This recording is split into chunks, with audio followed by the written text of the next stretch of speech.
Good afternoon, students. Now, I have already sent you the note. You can go through it and then I will be explaining this. Now, see, if W is any whole number, N is any natural number, then the negative numbers with a set of whole numbers form integers. Now, it is denoted by Z. I've already explained it in class 6 that Z is the set of integers including negative of the number, 0, positive of the numbers, and so on. Diagram in the figure we can show it like this, that is n. This n shows the natural numbers. If 0 is included along with the natural number, it is whole numbers. And if z is also included, that means it represents the integers, which includes all negative numbers, 0 and natural numbers. Now let us see what we have studied in class 6, that is on number line. On number line, to add positive integers, we jump towards right side of 0.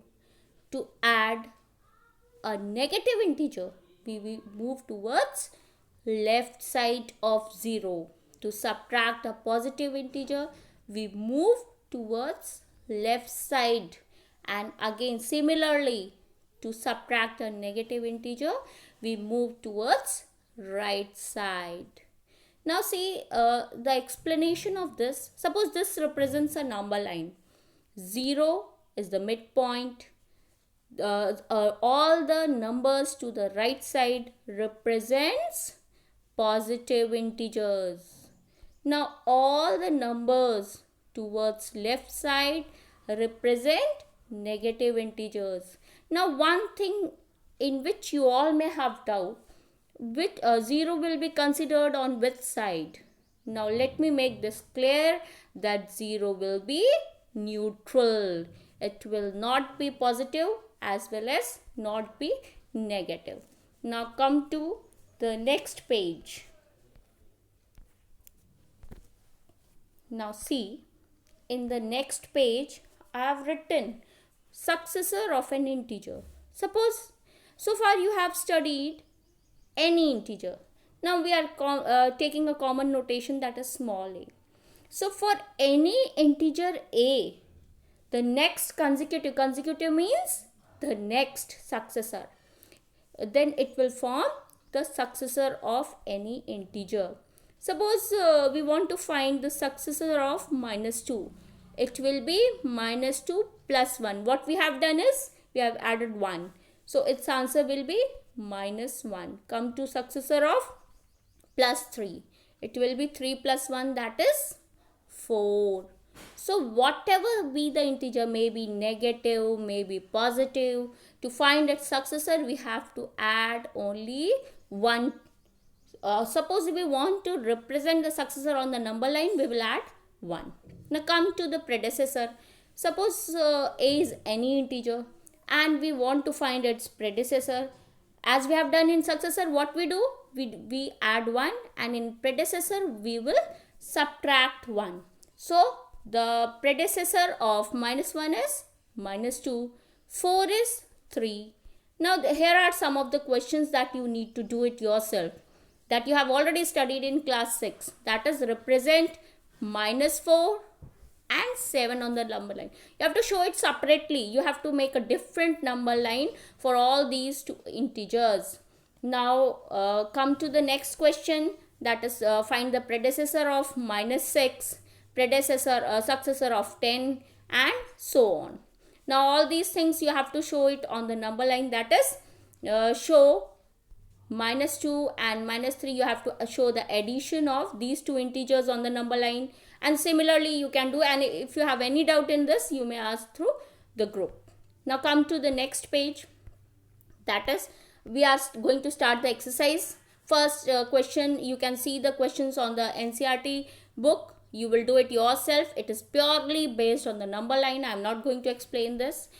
Second question is the important one, that is in the question it has been given for correct answer we have to take positive mark, and for incorrect negative marking is done. So it's done. Now similarly in question number 3, what we need to do is the temperature is dropped. Whenever the temperature is dropped, you will write -2. Whenever the temperature increases, you will write +4, and so on. Similarly, I have done the solution for question number 4 and 5. I have given the hint. You will try it yourself. If some doubt is there, then I will be giving the answer on the WhatsApp group. Now come to the next question number 6. Again I have done the solution.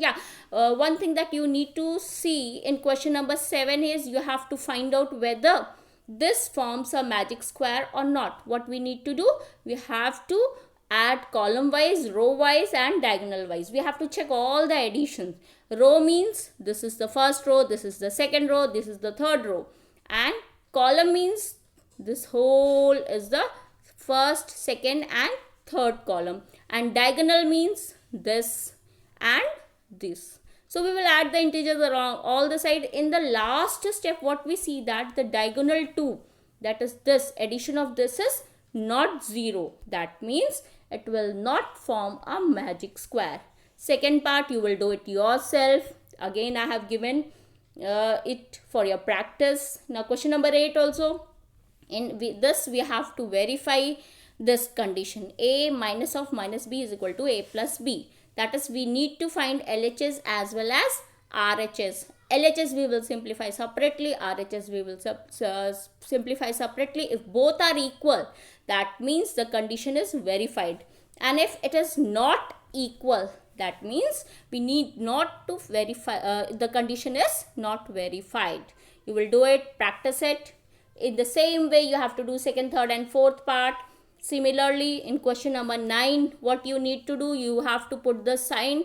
Don't just put the sign, you have to simplify LHS separately, RHS separately, then you have to identify which sign will be there. Now coming to next question number 10.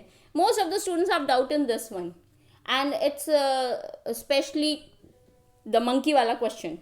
In this question the steps are given like this, and monkey is jumping and then going back and then jumping. No, what we need to do is, initially the monkey is at step 1. You will first go through the question and then see the solution. In the first jump, monkey is coming 3 steps down. We denote the steps coming down as positive sign, the steps going up as negative sign. So what we need to do is, whenever the monkey jumps downwards, we will add +3. Whenever the monkey jumps upwards, we subtract 2, and so on and so on. What we see that in the 11th jump, the monkey reaches 9th step. So that means the monkey has reached to the water level. So it needs 11 jump. And similarly in the second question also you need to do the same thing. The monkey has already reached to the water and then he needs to go back. So you will see the same sign is followed. Coming downwards means positive sign, coming upwards means negative sign. Now come to the question number 3. It is mentioned in the question that what you need to do is, whenever the monkey is going downwards, you need to change the sign. Earlier you took it positive sign, but this time you have to take negative sign. For upward condition, you have to take positive sign. Try it yourself. If some doubt is there, I will be answering. Now, in short, I have given the properties of addition and subtraction. This is a new thing, not exactly new. You have already studied these properties, but about the integers. We are dealing with the integers. So closure means closed property. That is about addition, about subtraction. You need to find the closure property. What does closure property means? That if you add 2 integers, the sum should be integer. If you subtract 2 integers, it should be also an integer. It does independent of any value. So we see that I have given the example. You can go through it. We see that addition of 2 integers follows the closure property. Subtraction of two integers also follow the closure property. Coming to commutative property, in this a plus b should be equal to b plus a, where a and b you can take any value, you can check it for any of the two values. So what we see that a plus b is equal to b plus a. Similarly, what we see in this case in subtraction, a minus b, however we take the value a minus b will never be equal to b minus a. That means commutative property is not satisfied by subtraction. Now come to the next page, that is associative property. In this case what we see that the condition is a plus b plus c.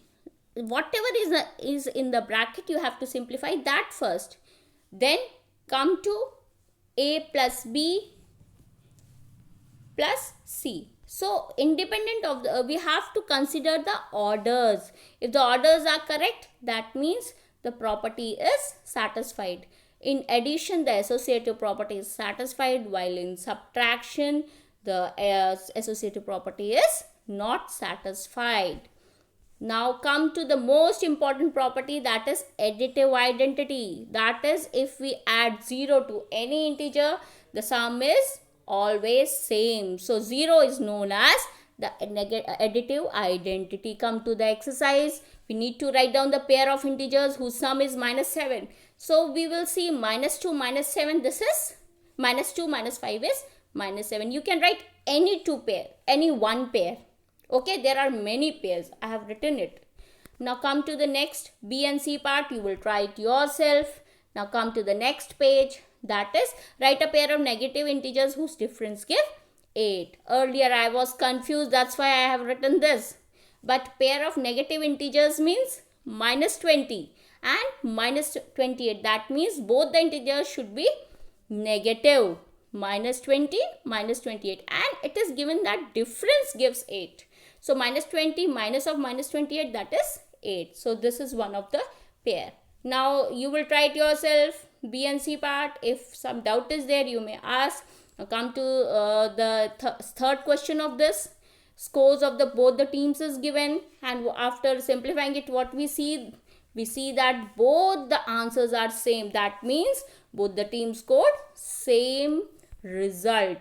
Now last part of your this exercise 1.2 is, many students have given me the solution, but you need to identify which property is being applied. Here you are writing minus 5, so you have to write down the property. Similarly 0, additive identity. I have not explained additive inverse. Additive inverse means whenever you add that integer to the given integer, the sum is always 0. So in this I have explained additive inverse.